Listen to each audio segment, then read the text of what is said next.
Well, in a nutshell, what I'm going to talk about is some of the safety tools that we used in the airline and how I'd like to try to bring these down to general aviation through MOPA and other Owner Pilots Association. These are 4 pictures to show you a little bit about me. I was an Air Force pilot, then a FedEx pilot, now I'm a Meridian pilot, and I just love to fly, but I like to fly safely.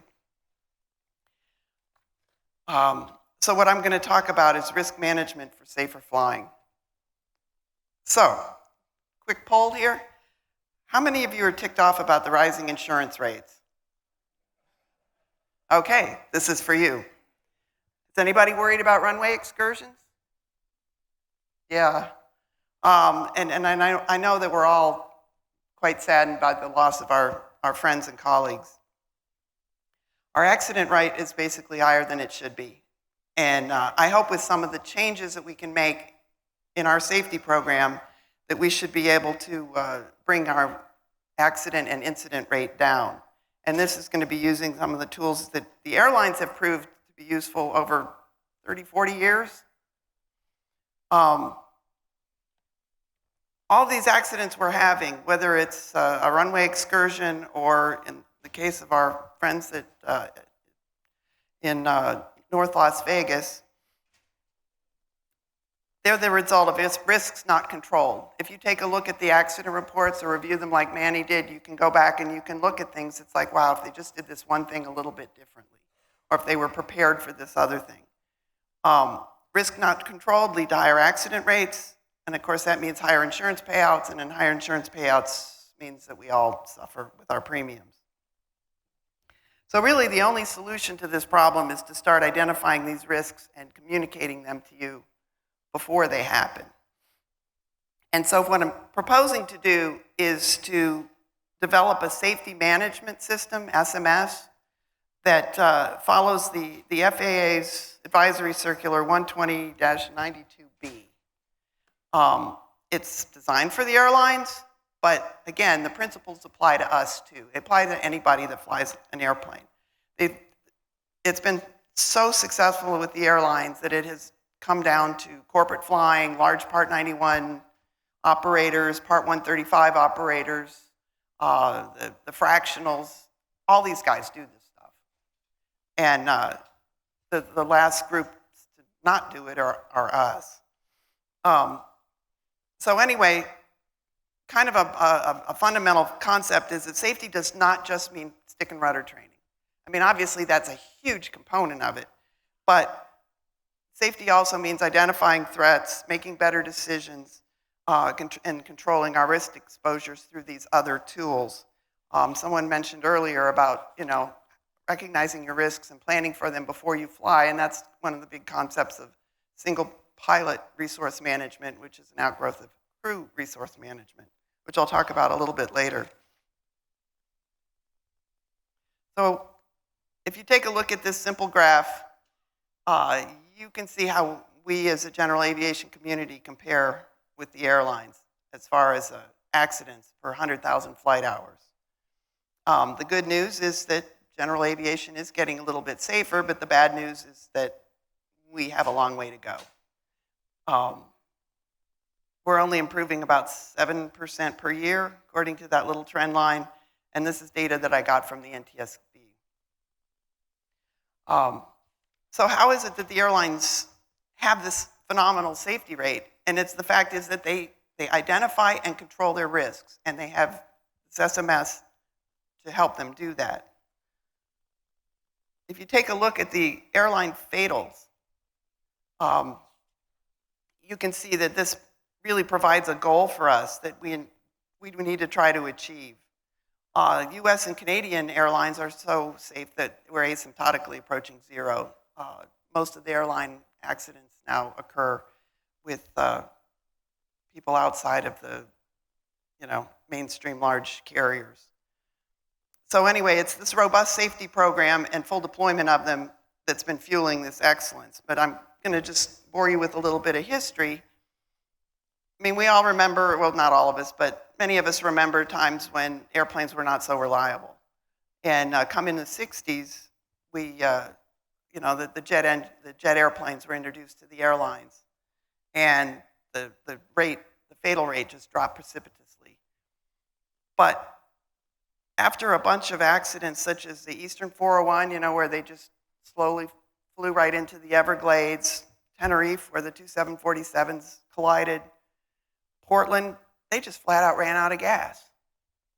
And because they didn't recognize their risk, Air Florida 90 hit the 14th Street Bridge there in DC. They realized that there was a lot of human factors going on, and these were not airplanes that were causing the accidents. These were the pilots and some of the decisions that the crews were making.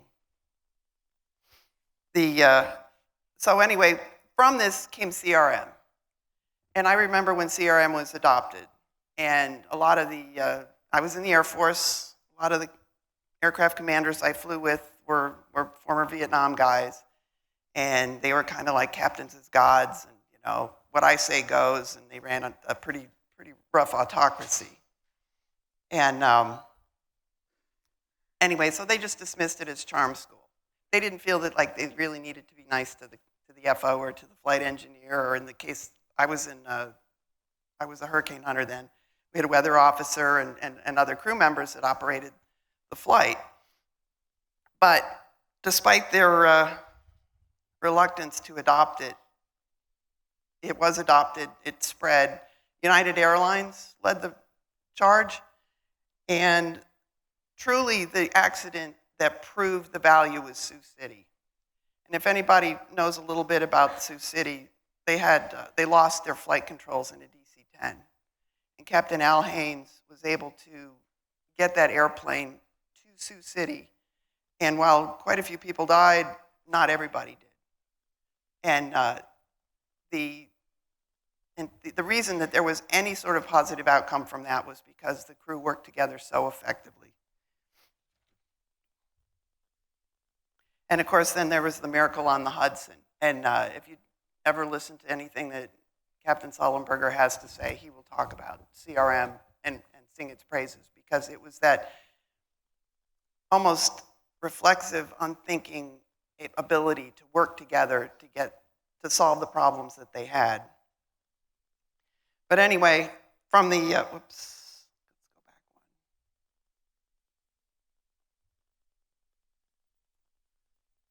So now we've kind of tackled this human performance thing, although obviously this is a hot topic and continues to be. Then there's also organizational performance. Now from an airline standpoint, that's the CEO. From our standpoint, that's how we have our long-term, perhaps, philosophy on how we manage our aviation. They start to look at organizational root causes, and they're finding that there are many of them, that some organizations, let's just say, are a little bit cheap. They don't value the safety programs. They don't value maintenance. They don't value high-quality training. Those organizations in the airline world are the ones that tend to contribute to the fatal accident rate being above zero.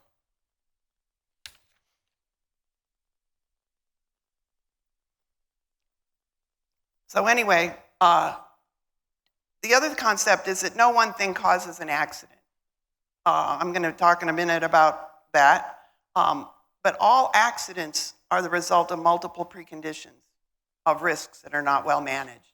So if we know what these risks are, and we are given and trained in the tools to manage them, we will be safer pilots. Of course, a lot of the risks are environmental, pilot human factors, of course, procedural, external human errors, because other people make mistakes. ATC makes mistakes. The mechanics make mistakes, and we're the ones that are having to deal with it. So with every accident, there's multiple precursors, and what we need to do is to try to find out before an accident happens what they are. And for every accident, there are tens of thousands of near accidents. Like for every runway excursion, how many people have had kind of like a woo down the runway, but then nothing really happened. If we could examine more than just the airplanes that are broken, if we can examine these minor incidents, these things that don't necessarily involve in any sort of violations or any sort of damage to the airplane, but nonetheless, you as a pilot feel that maybe that was something that wasn't really quite right, we can use that information to develop our threat awareness and to focus our training appropriately. Of course, so how do the airlines do it? First of all, they have this SMS, which I'm going to talk about in a minute. And part of the SMS, of course, is communications and getting the information to you guys. The one thing that we had was our Bible, and that's the Flight Operations Manual. All we have is the POH. POH is really not a terribly usable document in many circumstances, although it sets all of our limitations.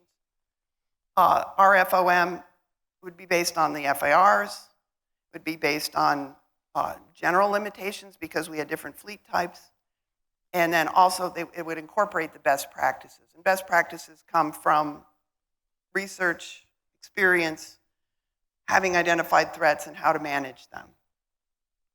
They have published standards. So like when I went to training in the airlines, I knew what my tolerances were to perform any particular maneuver. I knew what kind of maneuvers they would be looking at. We had human factors training once a year. We sat down for an entire day and talked about human factors. And we would talk about human factors in general, human factors in theory, and then, of course, human factors that were involved in a lot of the incidents that we had at FedEx. There are some programs that part of SMS, FOCA and ASAP. You're going to hear a lot about FOCA this morning. I'm very excited about that. But another thing that we use is ASAP, which is very similar to the NASA reports, but it's a lot better. Another one is a LOSA, which we would never do in our world. It's a line operational safety audit where somebody comes along on your jump seat and observes how your operation works. Probably not going to happen with us. Another thing we do is training in real-world decision making. And there's some classroom type education involved in that, some videos that we have to watch. But there's also, once we get in for our annual recurrent training, actually it was every 9 months, it wasn't annual, they would give us a real world scenario that we had to work through. Where basically pretty much all the options aren't very good. And then after you complete that exercise in the simulator, then you go on to talk about it, and it's like, well, could you have done this better, done that? But what it does is it makes you realize that there are certain things that we can make decisions about before they happen, before we encounter them. And then, of course, obviously, training in cockpit resource management every single time. Matter of fact, you're graded on that.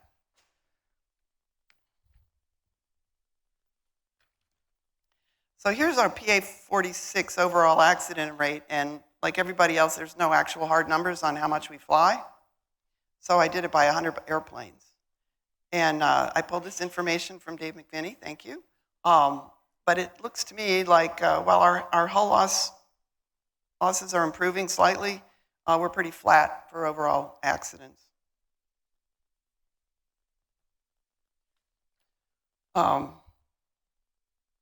So essentially what we are is we're in the reactive stage of safety. We're kind of where the airlines were in the 70s. We're experiencing a string of very expensive accidents. I know my insurance went up 25% this year. I was pretty appalled. And there's a lot of concern about, like, I'm 65, I'm going to be 70, and then they won't insure me. Do I have to give up flying if I've had a sterling record all these years? These expensive accidents are driving the insurance companies to up our rates.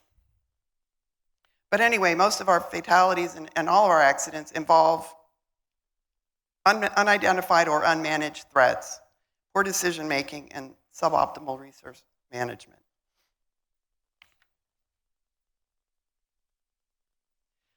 This is a slide I found from the FAA, and then I created one to kind of parallel it. And I made the assumption that we fly 200 hours a year on average for every PA-46 in our group. Well, or not in our group, in existence. I suspect that's a little high. If we assume 200 hours a year, we're fairly comparable to the average all-GA accident rate, fatal accident rate. However, if we are flying less than 200 hours a year on average, then that rises up and we would be actually worse. We would be closer to the personal fatal accident rate that you see on the FAA chart. What I'd like to do is start driving us down towards that red corporate one down at the bottom. So while we can piggyback on the airlines because they have an enormous amount of information out there, we do still need to identify our own threats. I contend that a bigger part of becoming a safer fleet is identifying and understanding the root causes of our many accidents. And one of the best tools to do this is Reason's Swiss cheese model. That's the FAA standard for analyzing accidents, NTSB, and it's used by ICAO as well. In 1990, Dr. Reason at the University of Manchester developed this. And it's not only used in aviation, but it's widely deployed in medicine. And then I even thought like firefighting and a lot of different industries are starting to adopt this. But what the model does is it hypothesizes that accidents do not occur spontaneously. There are the precursors that allow for the accident to happen. Many of these precursors are complex and many of them are very simple. But they also mostly involve human decision making and may not necessarily be your decision. It may be an external one, but nonetheless, we have to deal with it. So what it is that the slices of the Swiss cheese are the precursors, and the holes in the Swiss cheese are the failures. And if the holes all line up, you have an accident. If you can plug just one hole in that series of precursors, then the accident is extremely unlikely to happen.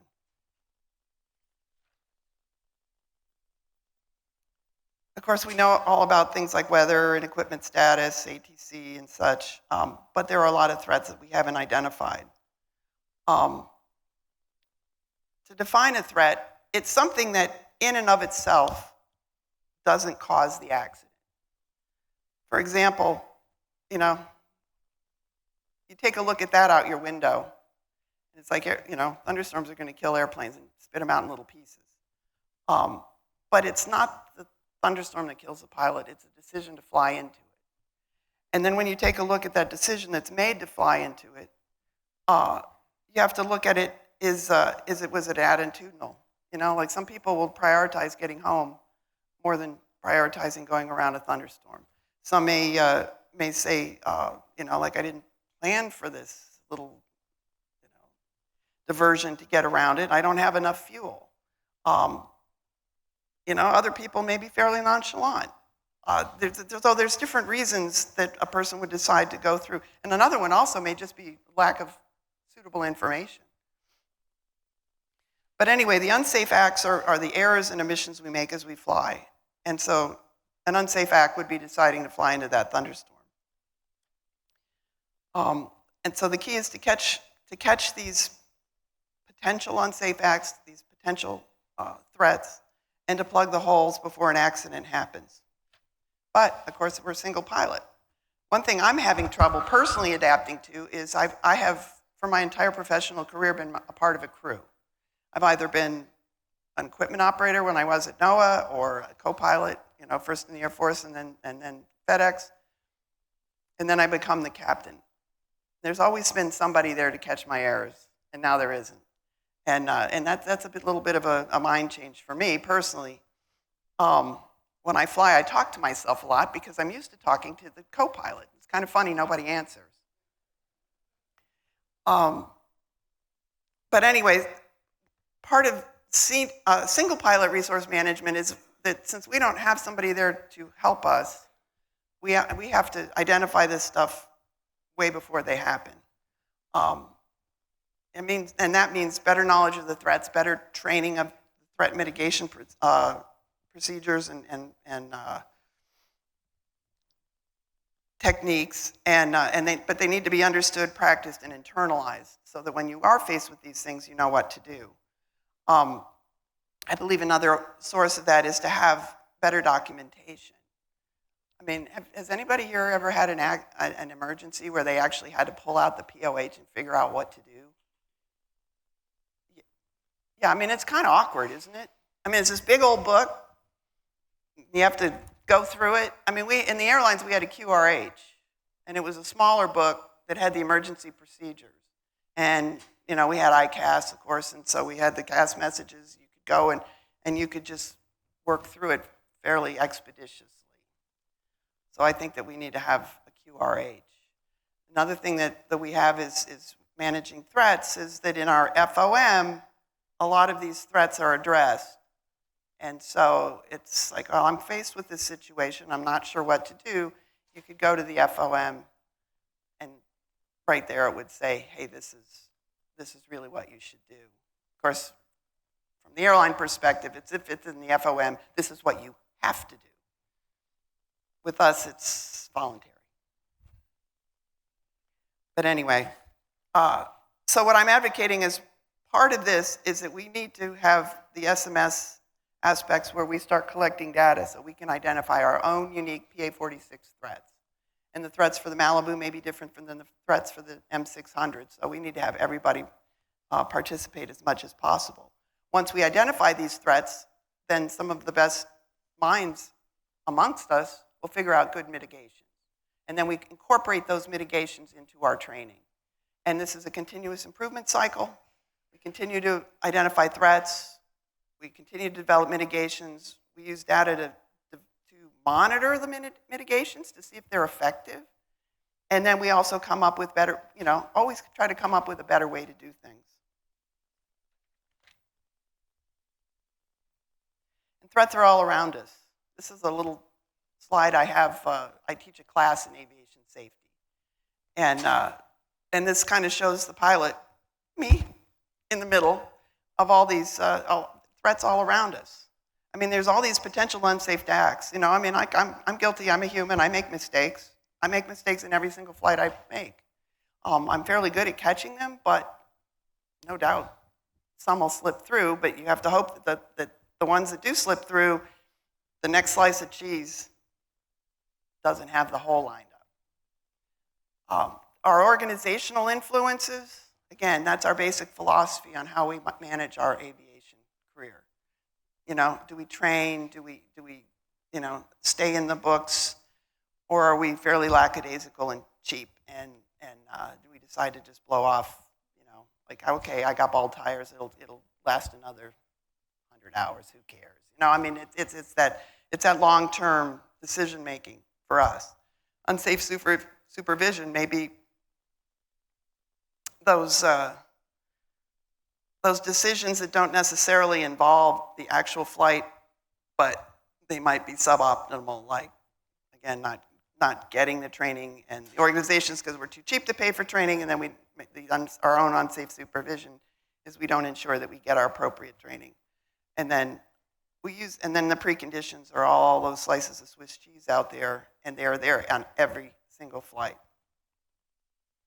So one of the things that I describe is slipping on a banana peel. You're walking across the ramp, you slip on a banana peel, you fall and break your arm. I mean, how could human factors be involved in that? Well, there are. First of all, the organization might be so cheap that they won't pay for custodial service. And then, the unsafe supervision is that, well, since, you got a fairly austere budget, I'm not going to buy any trash cans. And then the poor innocent pilot just steps outside, walking along. There's a banana eater that precedes you and sets up the precursor. And the banana eater is pissed off because there's no trash can, throws the banana on the ground, and then the Malibu pilot walks out, you step on the banana peel and you fall. And so there is an accident chain involving in your loss. And so the goal of safety risk management is to take a look and go all the way up the chain and take a look at what the hazard is, what the probability is it's going to happen, and what kind of unsafe acts could result from it, and the severity of those possible unsafe acts. And so that's it. Risk is severity times probability. And the risk varies from everything from momentary regret to high dollar injury and death. But the risk is also gauged by the likelihood. And so there's an awful lot of risks out there that have such an extreme likelihood of not ever happening that it really isn't a risk. It's just a hazard. On the other hand, there's a lot of risks out there, like that have a very high probability of occurrence, and that's how you gauge the risk. In the airlines, we use a risk matrix to determine where we're going to put our most effort. And we use that by severity times probability. And then once you put the mitigations in, the mitigations to reduce the probability is generally the easiest thing to attack. And you remove, isolate, train, or warn. If you can remove the risk altogether, that's ideal. Sometimes all we can do is isolate it by using protective equipment or something like that. In our world, there are risks that we can never get rid of, so we have to train or warn about them. And another thing is that the probabilities can change depending on the preconditions involved. Obviously, you're not going to fly into a mountain in IMC over Kansas. One of the wins that we had at FedEx, I flew the MD-11, which is a really amazing airplane. It's fast, it's sleek, it's like flying a Ferrari, but it's hard to land. And we had a lot of accidents with it because of hard landings that went grievously bad. But for every hull loss we had hundreds of thousands of landings, and we had perhaps maybe 1,000 at-risk landings where they were hard, but nothing really happened other than just like maybe mild regret and an inspection that they had to make. But anyway, one of our small focal wins was that we analyzed our data, and we found that one of our risks, and the risks are not just with the pilot, they can be with the airports, they can be with ATC, they can be any place in our world. We found that Orlando International, when you're landing to the south, we had a very high probability of a hard landing. Now, why would you think that would make any difference? Well, as we investigated, we found out that when you're coming into land to the south in Orlando, and it's VFR, they're going to clear you for a visual, and they wanted you to be at 2,500 feet over Orlando Executive. And that puts you about 300 to 400 feet above the glide slope for the ILS. And MD-11 is a fast airplane, doesn't like to slow down. If you cross Orlando Executive at 2,500 feet as you're cleared, and you're not slow, now all of a sudden you're playing huge catch-up. And because these guys were not aware of this threat, they would do this, and then they would try to play catch-up, and they're trying to slow down, they're trying to get the flaps in the gear and everything. And we had a lot of unstable approaches where they landed where they weren't supposed to, or they went around, which of course cost the company money, or we had the hard landings. Once we identified 2,500 feet that you had to lose the extra altitude, they came up with a recommendation for being partially configured as you cross that, and that took care of the problem. And we used FOCA to continue to monitor it, and Orlando disappeared as being a significant issue. So anyway, that mitigation was really just to warn the crews that the best practice was to slow down, earlier than they normally would.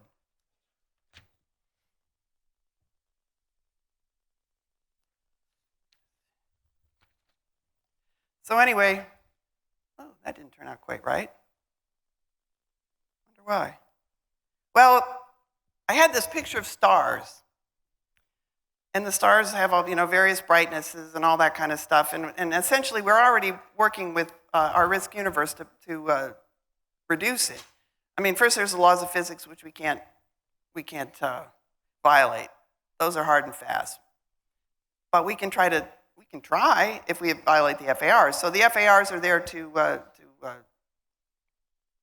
shrink our risk universe a little bit more and dim some of the probabilities. Same with the POH. The POH is, more limitations within the FARs, and then there's ATC there to keep us separate and safe.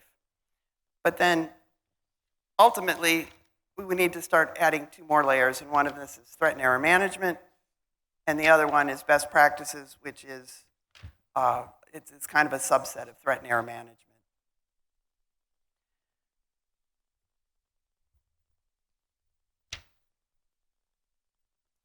So this is what an SMS is about. Has anybody worked in anything that involved SMS? A few. Good.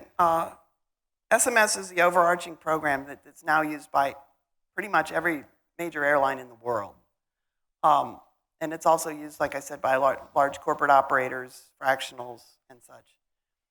It starts out with a safety policy that permeates everything. Safety has to be a consideration for everything they do, and it starts at the CEO. Who's the CEO of our organization? It's Mike, and he's going to help us do this. But we have our own little individual, 2,300 little organizations out there, but it has to be, your policy has to be your attitude on how you approach safety and managing your airplane. The next one is risk management. And risk management is basically what I'm talking about today, but that's the ones that involve FOQA and ASAP would be the primary programs for this. Safety assurance. Safety assurance is setting standards and training to those standards and checking to make sure that they are, we're rising to that level of performance that we need to be. And then lastly is promotion, and that's going to be Jenna's job. So, pretty much anything that we try to convey to you as an organization, we're going to have to try to have an element of safety in it. Right now, there's the evolution of safety thinking.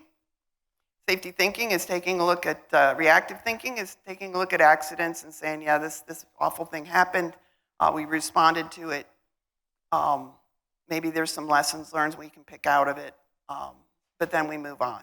And this has a lot often to do with blood and dollars. Things that shed blood or cost a lot of dollars get our attention. But a lot of times it's the little things that don't cost anything, that if we know about them, they can tell us where the threats are and actually point to some of our next accidents. And that's considered the proactive stage. And the proactive stage is where we're collecting the data and we're actively seeking to identify our threats to us before they happen and communicate them out and train them. Lastly is predictive. Predictive is something that we as an OPA will never be able to afford, so we just have to piggyback on what the airlines figure out. So actually there's a lot of research involved for your safety committee to understand some of these things.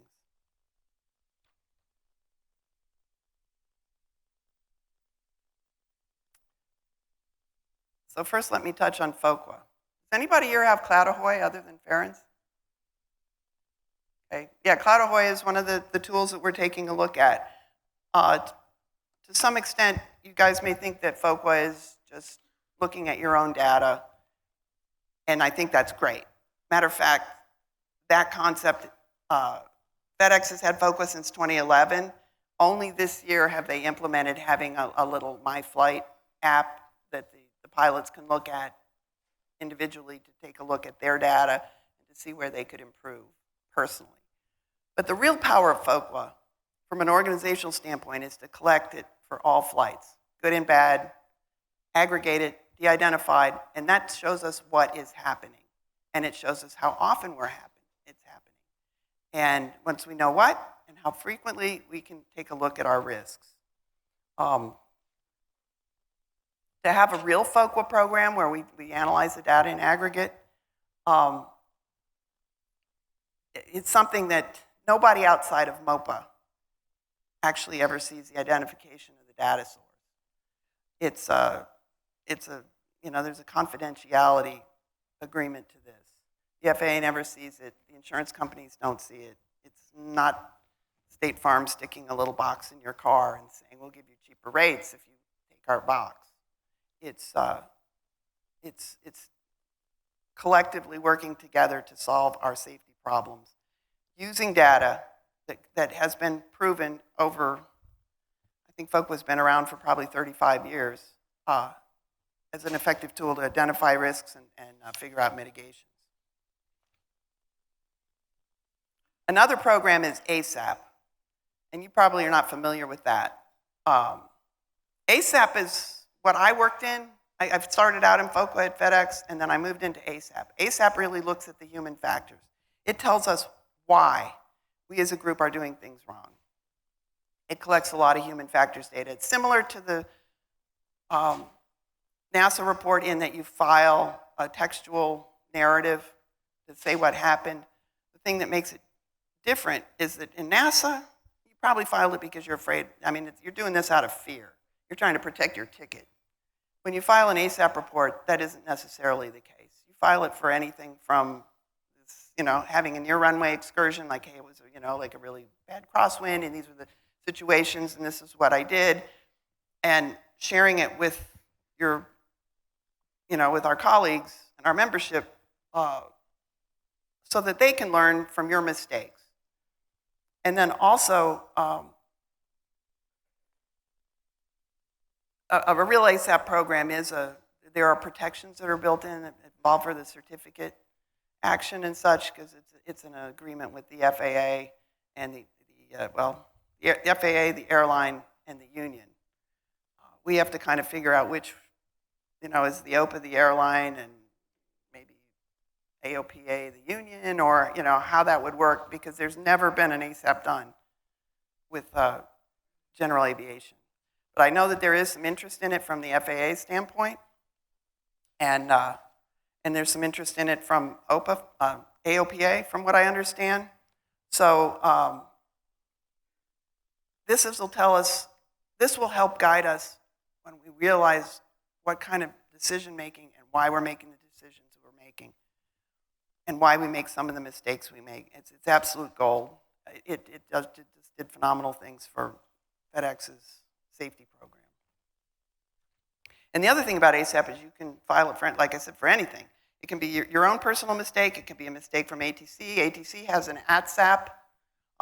You can actually talk through the program to ATC and figure out, why they did what they did, or maybe there's a misunderstanding or something like that. So we can communicate with that. Another thing you can do is you can just report unsafe things. I mean, you show up with your Malibu and the guy, the FBO pulls up with a Jet A truck. Well, that's a bad thing. If you're not paying attention, that could kill you. So it'd be good to identify maybe FBOs that do that frequently, and those are the kind of things you can report. So anyway, I'm not the insurance expert. Other people are. I am taking a class in it for my finance degree.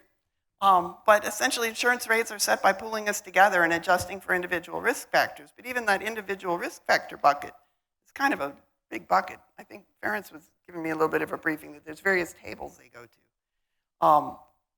But anyway, the idea of the SMS is to not only save lives, save dollars, but for accident repairs, but also to save dollars on insurance premiums.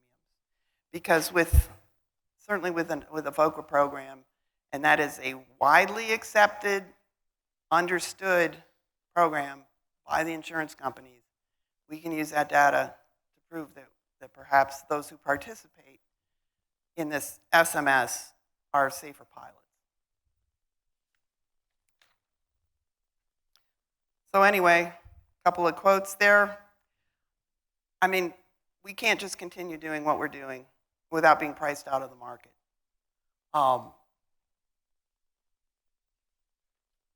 most of the root causes for our recent accidents are identifiable and preventable, which is really sad. So if we can identify those things and get them out, we will be a safer group. And this is Bentonville, by the way. So SMS is what the insurance industry might consider a loss control activity, and they're really very excited about that stuff. I have talked to my own underwriter a little bit indirectly, but they are very interested in it. All they will say is they would like to hear more.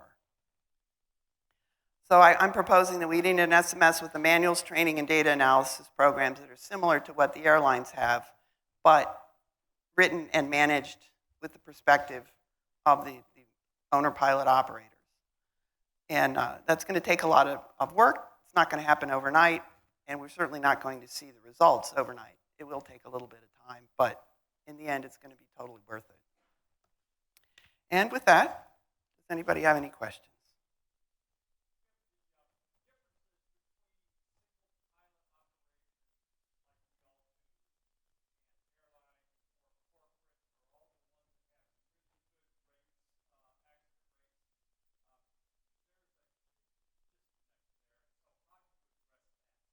Well, honestly, I'm not entirely sure about that.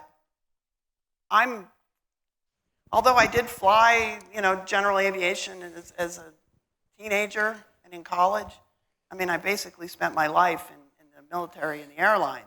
Kim, I'm sorry to interrupt. Could you please repeat the question that Dave asked so that the folks on live who are watching streaming could hear what the question was? Could you please repeat Dave's question? Or Dave, let me bring you the mic. Okay. I want the people participating live to be able to, from the streaming, to be able to hear your question. It's an important question. I'm new to this. My question was the difference. We're all flying single pilot. We don't have a two-pilot crew. And how do you integrate that into what's been working for the airlines, the corporate, where there is always a two-pilot crew, and most of the time anything can be caught before it becomes something serious. That basically. Right, those are errors captured, and there is absolutely no doubt that having two fully qualified pilots in the cockpit is way safer than flying by yourself. The division of labor, less errors occur because you have two people working on the same problem. In my new world, so to speak, I'm by myself and I have to make all the decisions. I don't have the dispatcher down there to help me analyze what the weather's going on. I don't have the maintenance guy. I have a problem with the airplane when I was flying the MD-11. I could call him up on sat phone and say, I've got this, help me figure out what the problem is. We don't have that. The FAA does have a program called Single Pilot Resource Management. I think it's relatively new. I need to take a deeper dive into that to figure out exactly how we manage that, but those programs are out there, and those programs are also continuously evolving. The FAA is huge on SMS, not only for us, but for themselves. And so they have a policy of continuous improvement. Like I said, this is kind of in the incipient stages. I'm just coming out of the airlines a couple months ago, trying to figure out how I can help make MMOPA and other OPAs a safer organizations for their members. If I could add to that, from my perspective, I came from the business aviation environment, which is across the spectrum, from single pilot operations all the way through large corporate flight departments that are doing training twice a year, et cetera.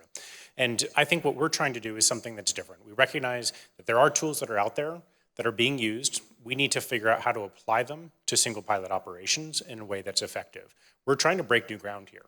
And there are a lot of smart people in this room and throughout the organization who can help us with that. Partnering with other owner-pilot associations, we'll be able to take their expertise, what they've learned, bring that to the process, and create something that's new so that we can make a dent with the accident rate that we've been seeing.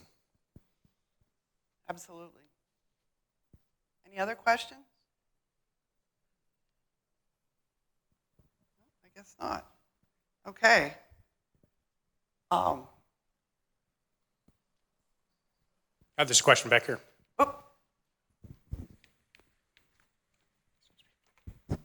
Thanks. Hi, Kim. Hi. This is my first year attending. And I heard from Welcome. Mike the purpose of the group is all about safety. So I really look at your talk as the keynote for the conversation, for the convention, and it was really exciting to hear about the vision that you have, and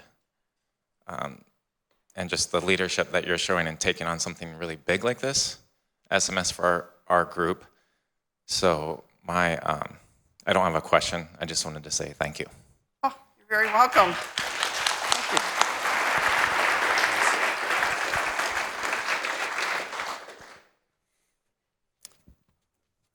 Another one? If everybody with questions on this side of the room could ask them now, so I don't have to run back and forth.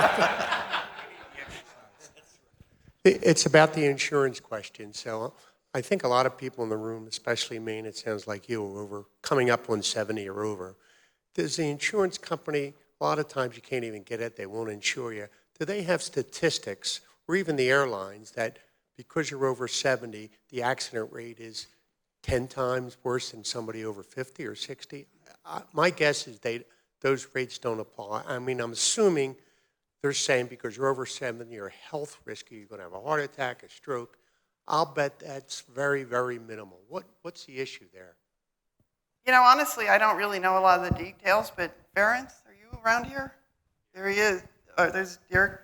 And Dirk and Ferenc are going to talk a little bit about some of this. And they do have tables, you know, they're actuarial tables that certainly people over 70 are more likely to have a heart attack than somebody over 30. But then there's other factors, you know, I suspect the aviation insurers take a look at what's the accident rate for people over 70 versus other age groups and all that. But we need to differentiate ourselves as a group by more than just our age.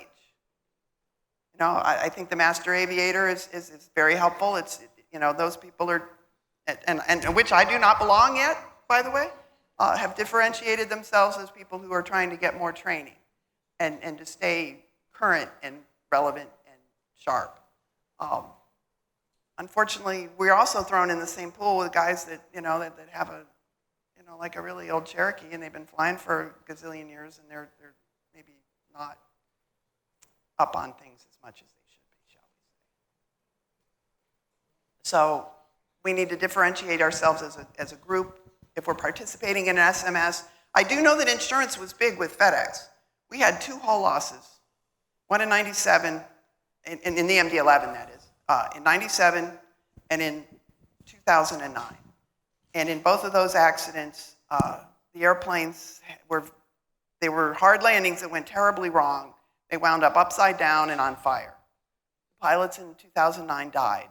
That one occurred in Narita.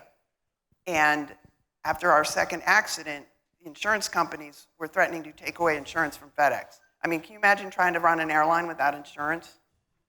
You know, I mean, we were forced by the insurance companies to take action to change our trajectory for the risks that we were tolerating, shall we say. And they implemented FOQA and ASAP, and then a few years later, the actual full SMS came out, and then we did that. Another thing was like the government of Japan was going to ban MD-11s from their airspace. That too would have been a critical blow to our business. So the airlines, everybody does it. The SMS, they have to if they want to stay in business.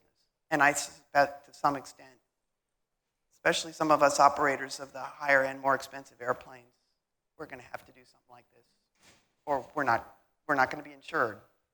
That's really what it is. The insurance companies understand this. Did I answer your question?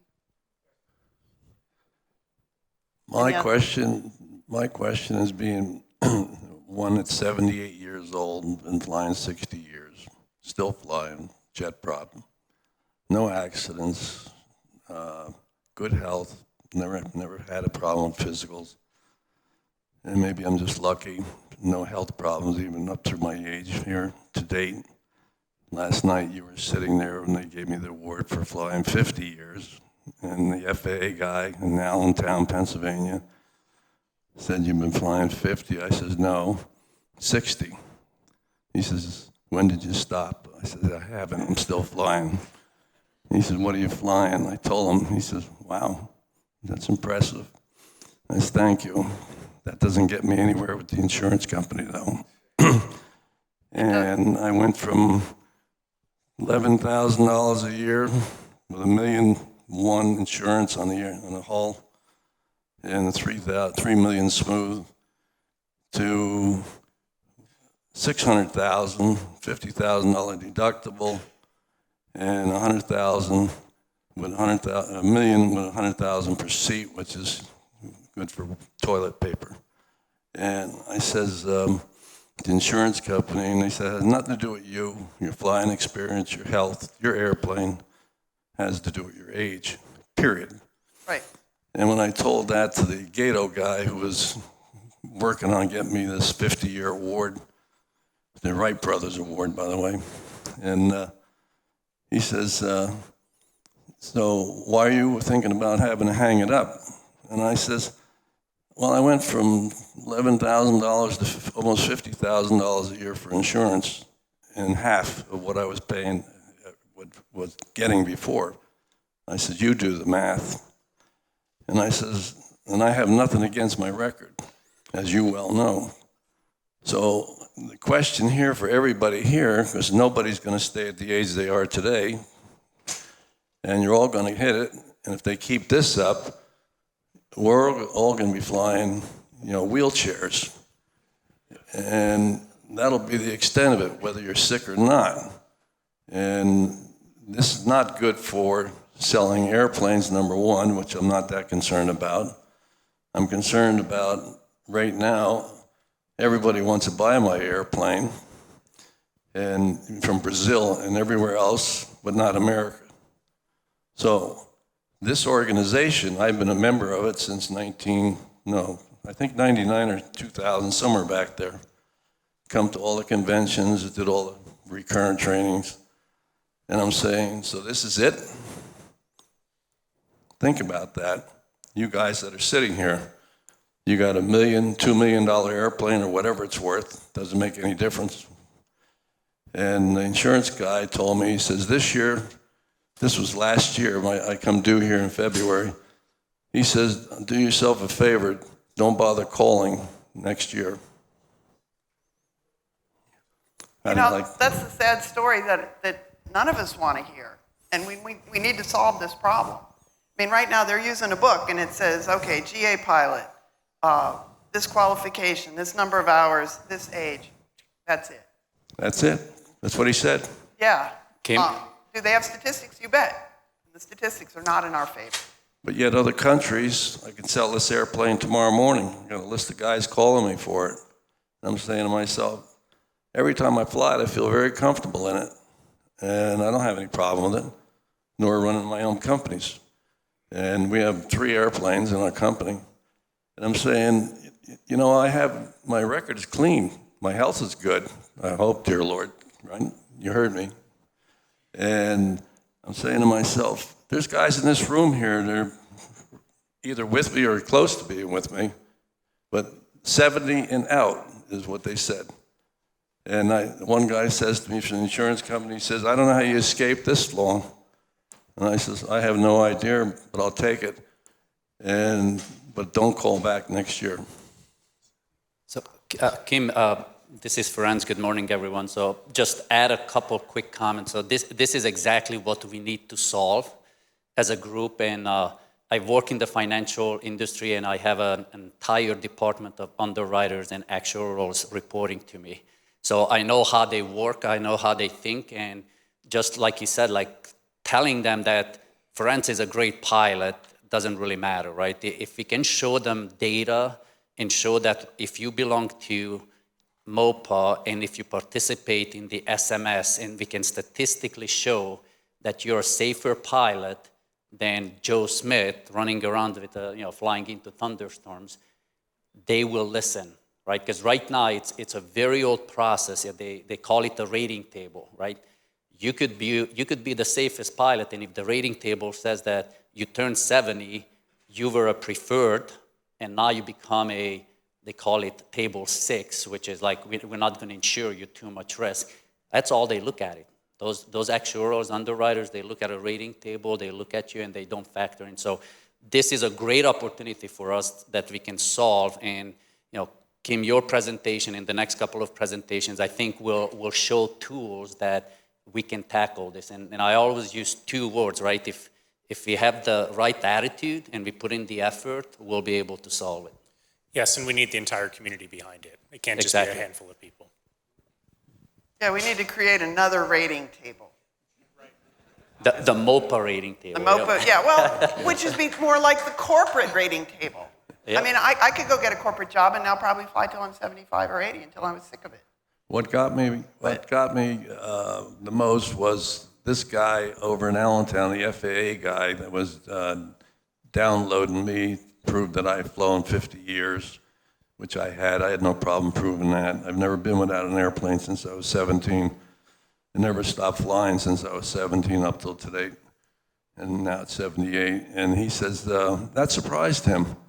The government really isn't, he said the government's really not that apprised of the situation at the GATO level, at the general aviation level. And he says, why would they make you stop flying? I said, they haven't. They said, if you got enough money, you can, the insurance, because the guys at the airport I fly at, there's a couple of them are in their 80s, 82s, they've already sold their airplanes. And this is for real. And it's going to hit everybody in this room if you live long enough and you're still flying long enough. So, but the foreign countries, that's what gets me. They're begging for this airplane of mine. They'll take it on it, they'll send guys over to pick it up. And they don't care how old they are. So we have the problem here, and it starts in DC, right to our level right now. Now, it's our problem, not the government's. They could care less. Well, the government doesn't really have a lot going on with this. I mean, the FAA, as far as they're concerned, you fly a Cherokee, you get a biennial, the Cherokee, go out and fly your PA-46. You're qualified. They don't, that's kind of it. It's the insurance companies that are driving this. I mean, they're the ones that we have to work with, not the FAA. The FAA is going to provide us perhaps some tools, but it's the insurance companies that are key because we're getting priced out of the market is what's happening. Well, this isn't a question. I'm a physician, and we faced the same crisis 35 years ago. I'm an ophthalmologist, and we were type rated along with all the other physicians. OBGYNs, which were high specialty, neurosurgeons, which was high risk specialty. But as an ophthalmologist, we were a very low risk specialty, but we were still type rated with everyone else. And what we did as a professional organization, American Academy of Ophthalmology, set up a safety group, and we set up our own insurance company. And I think that with MOPA and all the other OPAs up there who are interested in safety, we need to organize, and we had a initial capital call if you wanted to be insured by this risk retention group. And now it's an A+ rated insurance company with the highest safety rating of any liability insurance in medicine. I want you on the think safety that we could committee. do that. Oh, that's great. What a wonderful story. See, it can be done. I can tell you the citation jet pilots looked at creating a captive for CJP members, and in the research they found that that was not actually going to be a successful business model, but it might be an opportunity for all the OPAs to come together. I know the National Business Aviation Associations looked into it a little bit as well, so there might be some opportunity to do something collectively. I think what CJP found was that the people who were in the higher risk category were really interested in it and were willing to pay a little bit more to have the insurance, but the people who were in the lower risk category wanted to stick with the typical aviation insurance underwriters. The other thing I would just like to add is that the government's not going to solve this for us, but the free market economy can. So when there are new entrants into underwriting aviation insurance, that will take some of the pressure off. There might be some new innovative products that come into the marketplace that can help, whether it's a captive or whether it's competition in the underwriter marketplace. And I think the more we're doing in the area of safety management system, using the tools that are available, proving through data that we are worth the risk because the risk is lower because of how we're participating in safety programming, third-class medicals, second-class medicals, first-class medicals, whatever it takes to get the underwriters to understand that the risk is not where they think it is today because of general actuarial tables will help us as a community. When I'm 80, I'm hoping to still be flying. So it's going to take the work that we're doing now to get us to that point. And I'm from Allentown, Pennsylvania, so Dick, please don't hold that against people from Allentown. One thing, there we go. I just wanted to add to that.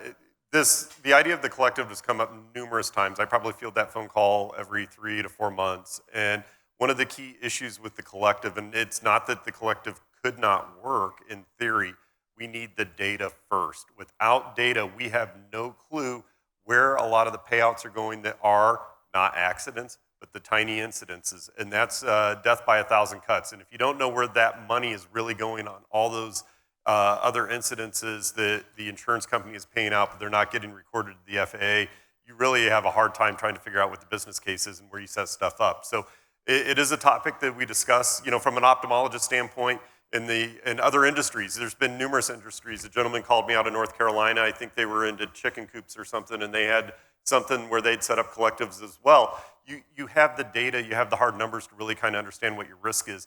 We currently do not know our risk because we don't have the data, and that's really the premise behind what Kim was asking for was if we can start collecting that data, we can start to understand the risk, and then we can start taking on those bigger and harder questions and try to take some unique approaches to solving the problem. Another question here? I was just going to make another comment, I guess. We collectively in this room, all of us together, I'm going to go back to Manny's presentation yesterday. We have to get our arms around the stat that he put up on the screen. With these incidents and accidents, what was it, 13, I believe he had shown yesterday?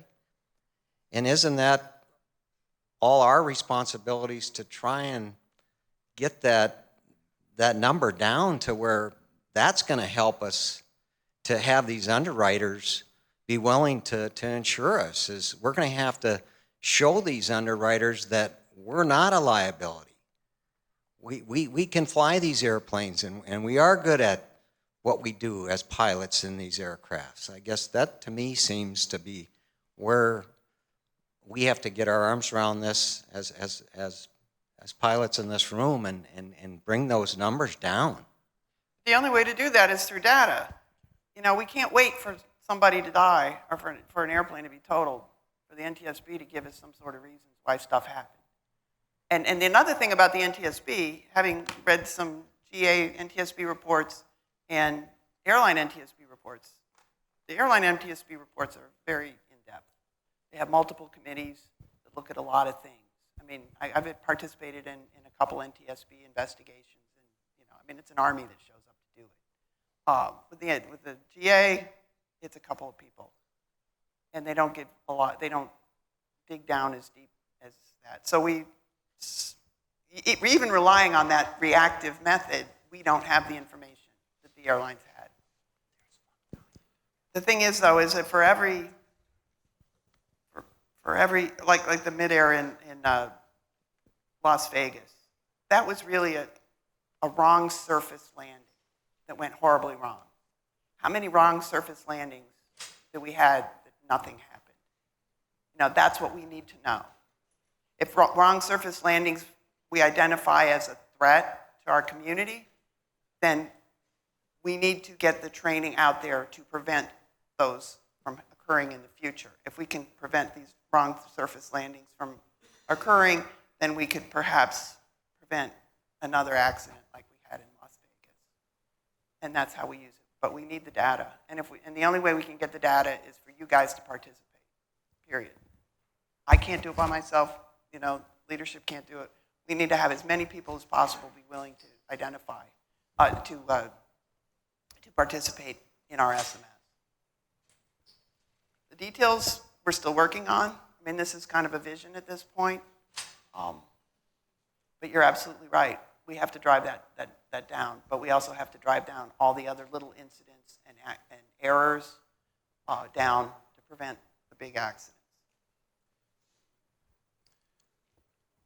So I'm not sure how exactly applicable this is, but one of the issues that I see with our airframe is that we're the new V-tail Bonanza Dr. Killer aircraft. As far as, I've got a lot of buddies who fly with me, they've got a couple hundred hours, and they want to jump into a Malibu, a Mirage, a jet prop. They want to get into it quickly.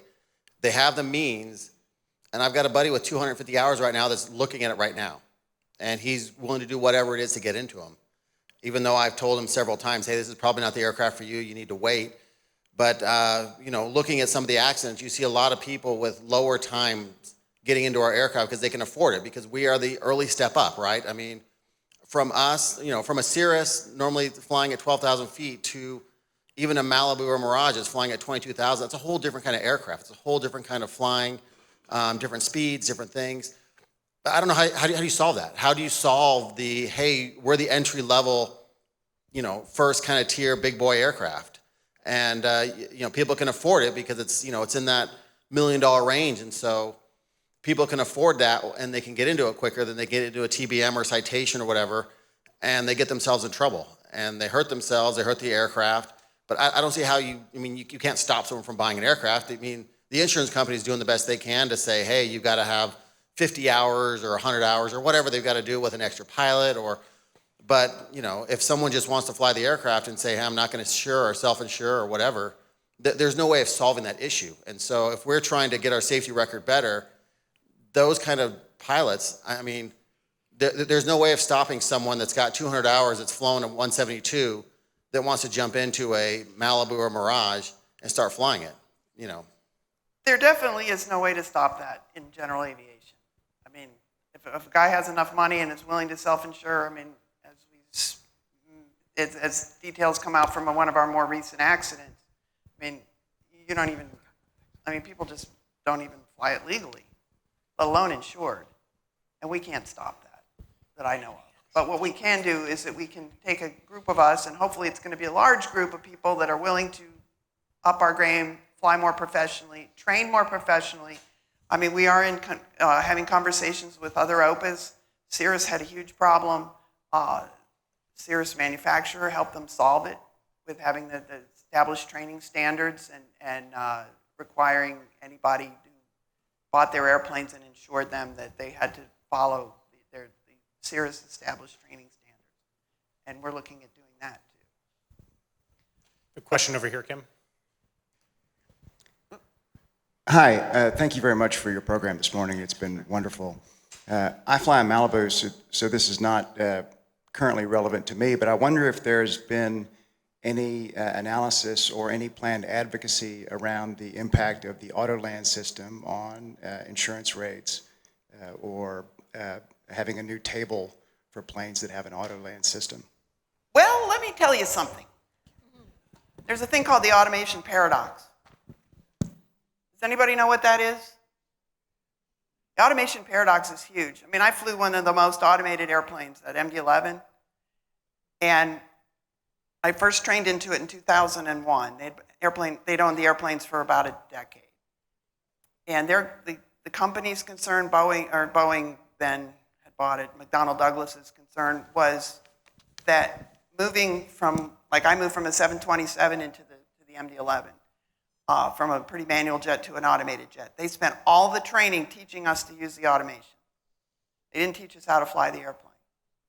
And then they sent us out, and we had pilots that 400 feet, was the minimum altitude for engagement on takeoff. 400 feet, auto flight on, they came around.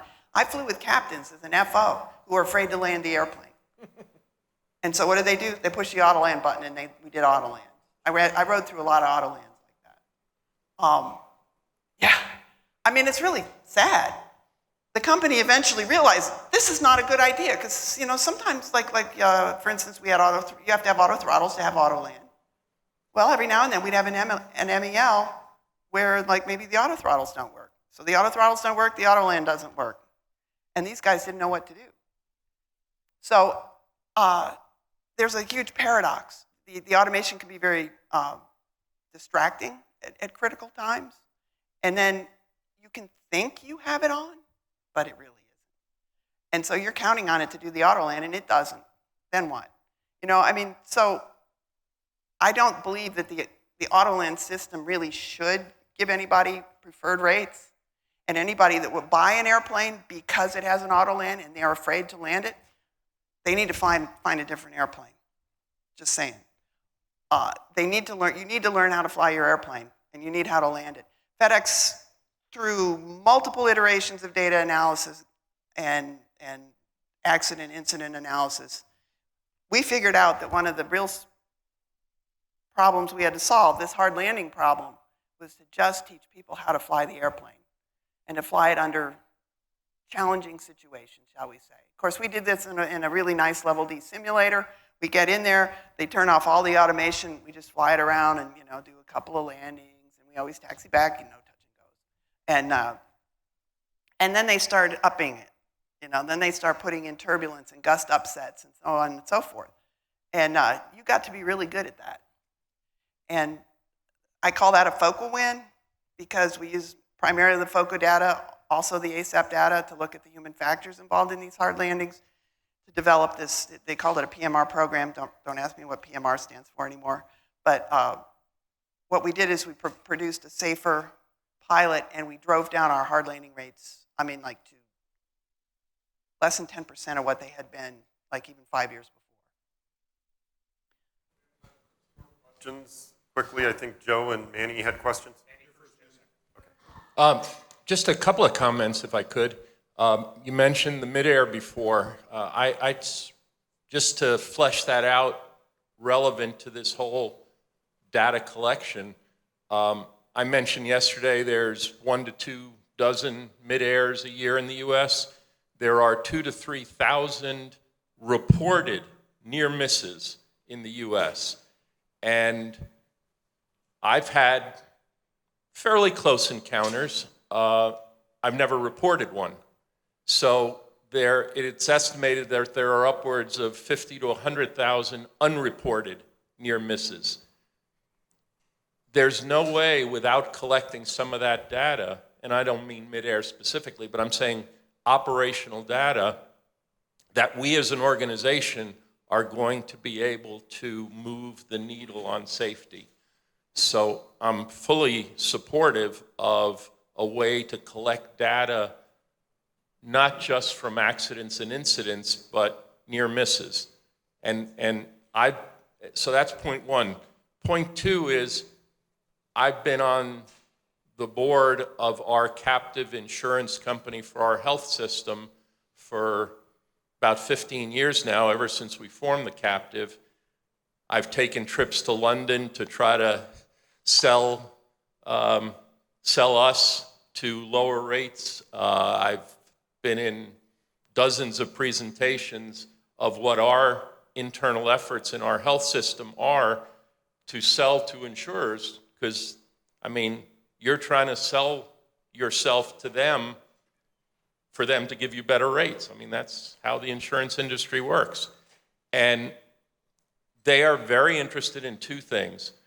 One is actual numbers, actual outcomes, but those are generally rare events.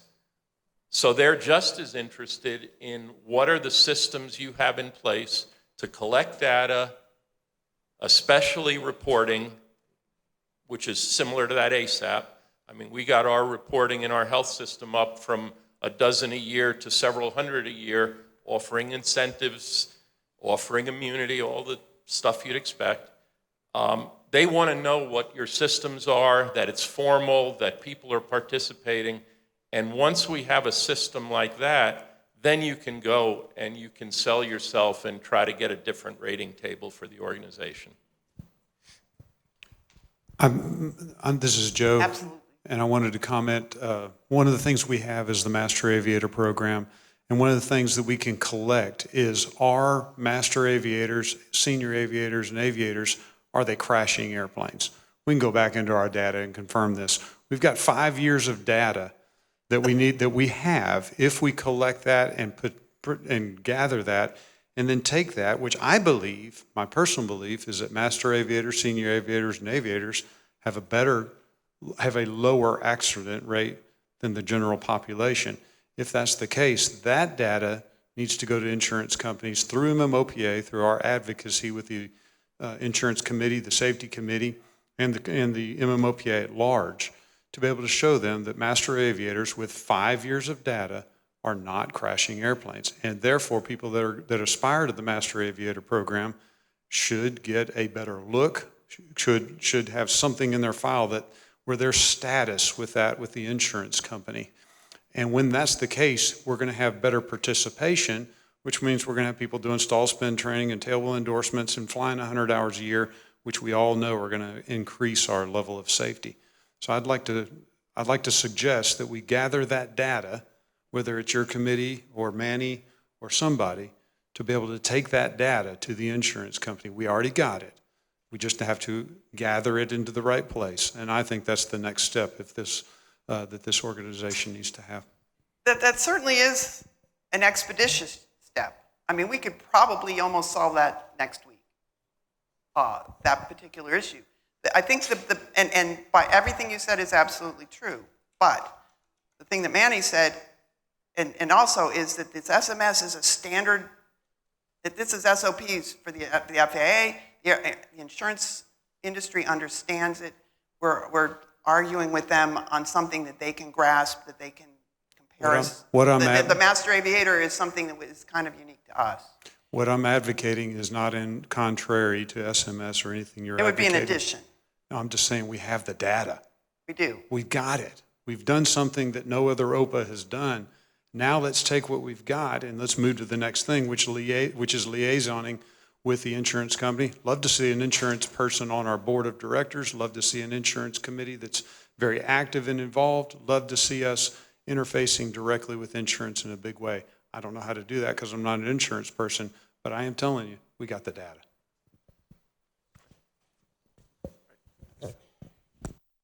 Thank you. Okay, I said two, but all right, go. All right, quick.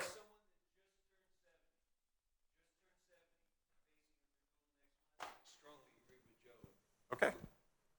Sure. Start talking that while we're and that's the effort is to get this stuff together, get a plan in place, and try to move this forward. Yeah. You're right, Joe. We do have the data, and we should take that data and see and verify that it correlates and proves the hypothesis that you put forth, which is probably a very valid hypothesis. And let's put it out there and make sure that if everything correlates out, that we are presenting that as one of the options, or one method in which we can present currently today, right now, as a potential mechanism to affect or see what the process is for affecting our insurance rates. I'd like to thank Kim for her presentation today. We did run over a little bit.